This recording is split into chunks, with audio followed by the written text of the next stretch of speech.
Fala pessoal, tudo bem? Tudo tranquilo? Bom, para falar da nossa terceira função trigonométrica aí, famosa, né? A nossa função tangente, a gente vai precisar de um pouco de cuidado aí matemático com algumas situações muito específicas desse tipo de função, tá? Certamente ela é menos recorrente do que as outras duas funções seno e cosseno, que aparecem muito mais para modelar situações do seu cotidiano. A função tangente, assim como as outras, vai ser uma função trigonométrica, tendo em vista que ela vai ter uma lei de formação que é y igual a tangente de x, tudo bem? Lembra que x são os valores que a gente pode atribuir aí aos arcos, beleza? Bom, eu novamente vou fazer a minha tabela aqui e vou atribuir valores e vou calcular a tangente desses valores. Então lembra que 0 ou 2π, aqui é o nosso π sobre 2, aqui o nosso π, e aqui o 3π sobre 2. E aí, lembra que eu sempre pego esses valores aí, que são os nossos divisores de quadrante. Dominado? Beleza. Felipe, vamos calcular tangente, então.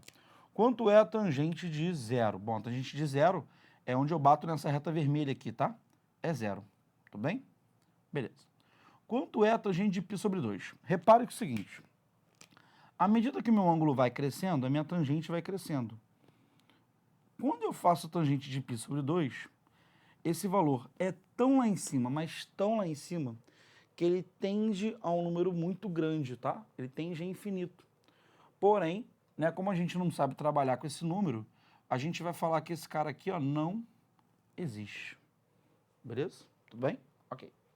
Bom, depois eu vou descendo, quando eu for descendo, ó, lembra, aí muda, né? Quando eu estou no segundo quadrante, a minha tangente é o quê? Negativa. À medida, ó, eu começo com ela tendendo lá embaixo, depois ela vai, né, fazendo o quê? Aumentando até chegar em quem?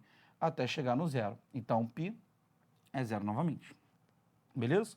Quando eu vou para o 3π sobre 2, novamente, 3π sobre 2 também não existe, porque aí vai crescendo cada vez maior até tender a infinito. Então, até ser paralelo ao resto de tangente. Enfim, 2π, a gente volta a zero, que é o valor inicial. Reparem, então, que agora aconteceu esse símbolo estranho aqui, né?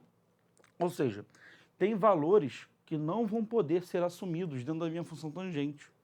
Então, esse gráfico ele já não vai ser aquele gráfico contínuo, bonitinho, que nem a gente estava fazendo. Esse gráfico vai ter interrupções, vai ter momentos em que você não consegue estabelecer um valor de tangente. E aí isso vai ter uma interferência muito grande do ponto de vista visual. Bom, galera, o que eu fiz? Eu já organizei aqui meu eixo x, meu eixo y, e reparem que sobre esses valores, menos π sobre 2, π sobre 2, 3π sobre 2, eu já coloquei essas retinhas verdes, tá vendo? Tracejadas. Essas retinhas verdes é o que a gente chama de assíntota, tá? Então essas daqui, ó, são as nossas assíntotas. As assíntotas são justamente esses carinhas aí que vão impedir que meu gráfico passe por elas. A gente sabe que não tem imagem, tá, nesses valores de x. É como se esses valores de x não pertencem ao domínio, tudo bem? Então não há pertencimento aqui ao nosso domínio. A gente vai ver, inclusive, isso vai ter uma interferência quando a gente for construir o nosso conjunto domínio. Bom, tirando isso, a gente vai ter aí o nosso gráfico de função tangente. Então, qual é o lance? Eu estou no zero, e quando eu for para o π sobre 2, o meu gráfico vai crescendo, crescendo, crescendo, crescendo cada vez mais. Ele tem um crescimento exponencial, então ele vai ter uma curva assim, ó. Tá vendo? Só que ele vai tender a chegar aqui, mas nunca vai tocar nessa reta. Tudo bem? Quando eu chego no π sobre 2, não tem valor. Depois ele vai estar muito pequeno e ele vai crescendo, crescendo, crescendo até se tornar zero. Então, de novo, crescimento exponencial. Saiu do π, ele vai crescer, crescer, crescer, tendendo ao infinito. Vai ter esse comportamento, mas não vai tocar na assíntota, tá? Aí aqui, novamente, vai crescer assim. E, cara, esse comportamento, ele é padrão, tá? Ele sempre vai se repetir. Se eu quisesse fazer para o outro lado, por exemplo, eu poderia fazer, né? Aqui, por exemplo, eu vou até apagar de novo, fazer de novo essa curva, só para ficar mais pertinho, né? A gente vai ter esse comportamento. Aqui, por exemplo, a gente vai tender para cá, e essa curva vai fazer isso aqui. Galera, o que eu quero mostrar com isso com vocês é que o meu gráfico de função tangente, ele tem esse comportamento. E ele é bem diferente da função seno e cosseno, tá? Então, dificilmente você vai confundir o gráfico desse cara aqui com os outros. E o nome desse gráfico, né, é tangetoide. Então, tangetoide. Como eu falei, ele é menos usual. A gente trabalha menos com ele, tá? Mas é legal que a gente tenha um certo domínio sobre esse conhecimento.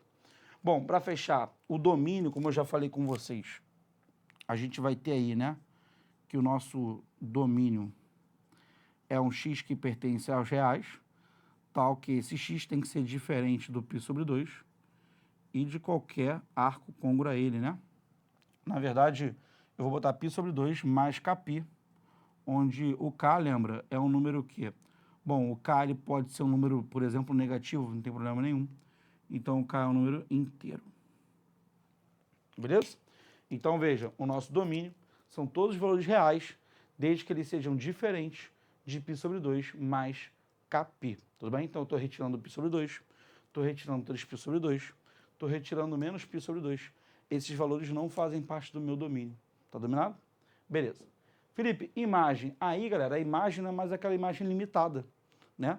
Agora, a minha imagem, ela vai de quanto? Cara, ela vai de valores muito baixos, menos infinito, até valores muito altos, mais infinitos.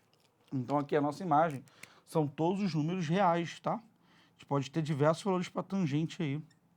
Então, isso que muda.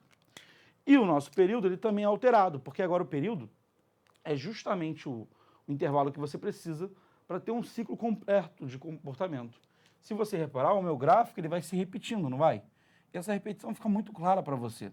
Veja, um ciclo completo é feito em que intervalo? Entre π sobre 2 e 3π sobre 2, ou entre menos π sobre 2 e π sobre 2, é um intervalo de π radianos. Então, agora o nosso período não é mais 2π como seno e cosseno. Agora, o nosso período, né, o intervalo necessário para que ele faça um ciclo completo, é de π radianos. Tudo bem? Galera, essa é a função tangente. E, naturalmente, ela cria um certo desconforto. Então, qualquer dúvida, pessoal, dá um rebobina aí, que eu falo tudo de novo quantas vezes você precisar. Valeu? Galera, até a próxima e bons estudos aí.